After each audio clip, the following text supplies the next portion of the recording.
Hebrews chapter 4. The believer's rest.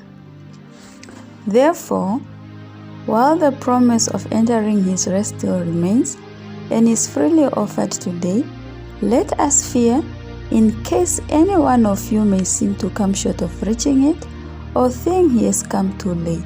For we also have heard the good news proclaimed to us, just as they did, but the message they heard was of no value to them, because they did not share the faith of those who obeyed. Now we who have believed enter that rest, just as God had said. So I declare an oath in my anger, they shall never enter my rest. And yet his works have been finished since the creation of the world. For somewhere he has spoken about the seventh day in these words, on the seventh day God rested from all his works. And again in the passage above he says, they shall never enter my rest.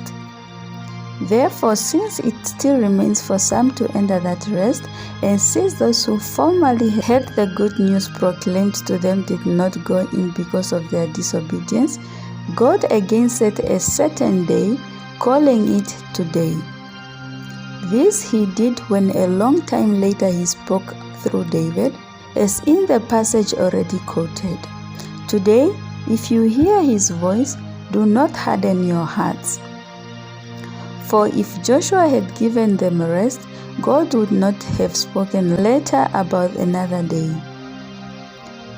There remains then a Sabbath rest for the people of God. For anyone who enters God's rest also rests from their works, just as God did from his. Let us therefore make every effort to enter that rest, so that no one will perish by following their example of disobedience. For the word of God is alive and active, sharper than any double-edged sword. It penetrates even to dividing soul and spirit, joints and marrow. It judges the thoughts and attitudes of the heart. Nothing in all creation is hidden from God's sight. Everything is uncovered and laid bare before the eyes of him to whom we must give account. Jesus, the great high priest. Therefore, since we have a great high priest who has ascended into heaven, Jesus the Son of God, let us hold firm to the faith we confess. For we do not have a high priest who is able to empathize with our weaknesses, but we have one who has been tempted in every way, just as we are, yet he did not sin.